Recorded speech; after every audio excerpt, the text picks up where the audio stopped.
Vamos supor que o cliente esteja no meio da estadia, né, na sua acomodação, e ele fala o seguinte: ô fulano, gostei muito aqui do seu apartamento, da sua pousada, maravilhoso, um dos melhores lugares que eu já fiquei. Inclusive eu estou pensando em estender, mas eu só vou conseguir te dar a resposta no último dia. Aí você fala: não, beleza, pode me dar a resposta. E aí o que você faz? Você cria aquela ansiedade. Aí vamos supor que chega o último dia e ele fala: ó, vou ficar mais. Aí beleza, você fala: cara, transfere para mim, beleza.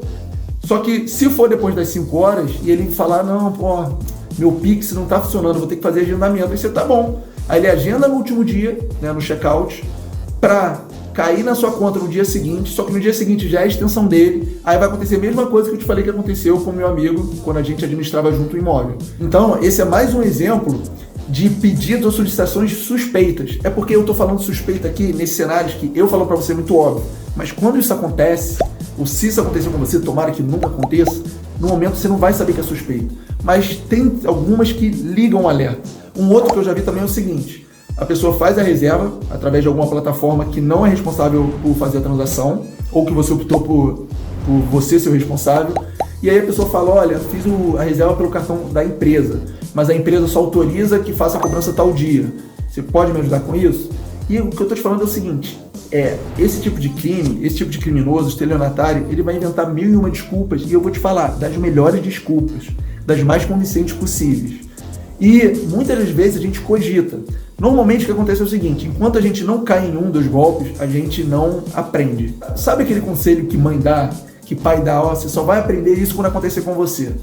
Então eu não tô aqui para ser moralista, mas esse é um bom exemplo de coisa que a gente aprende mais quando sofre na própria pele.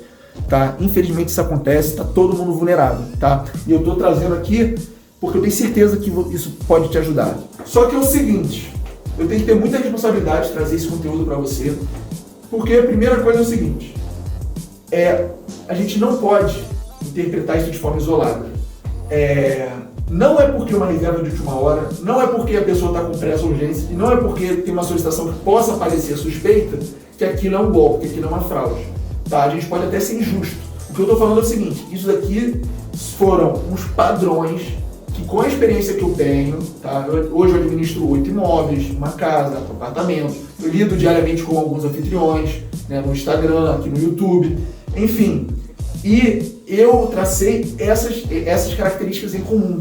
Normalmente é mais de uma que está associada, normalmente até as 3. Reservas curtas também entraria. Assim, o padrão é mais de uma acontecendo ao mesmo tempo. Mas eu não quero que você, cada reserva que tem alguma das características, já ache que possa ser um golpe. Calma. Procure identificar se realmente mais de uma, né, dessas características estão acontecendo. Lembre-se que isso daqui é um padrão que eu, Henrique, estou trazendo, que eu levantei nos meus casos particulares e com as conversas, contatos que eu tive com outros profissionais. E terceiro, tão importante quanto, os criminosos, os crimes vão se modernizando. Então hoje os principais são esses que eu passei com vocês. Amanhã vão ser outros. Amanhã que eu digo no médio, talvez no curto ou no longo prazo vão ser outros. Por exemplo, com o Pix, os crimes, as fraudes estão se reinventando também. São outros, tem outras caras.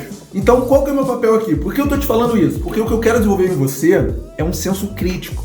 De quando chegar alguma situação, de quando você vê essas características, você já conseguir por conta própria criar, né, esse alerta, esse estalo. Porque eu trouxe alguns exemplos. Pode ser que o golpe que tentem aplicar em você, na sua acomodação, no seu negócio, tenha algumas facetas diferentes. Mas essas características aqui, até pela experiência que eu já tenho no negócio, características que eu diria que, independente da forma do golpe, associadas é um forte indício. É um sinal de fumaça que tem uma coisa estranha, tá certo? Mas lembre-se disso. Analisar em conjunto, isso é um padrão, não é uma regra, e que, com o passar do tempo, assim como a tecnologia se moderniza, infelizmente, os golpes também se modernizam.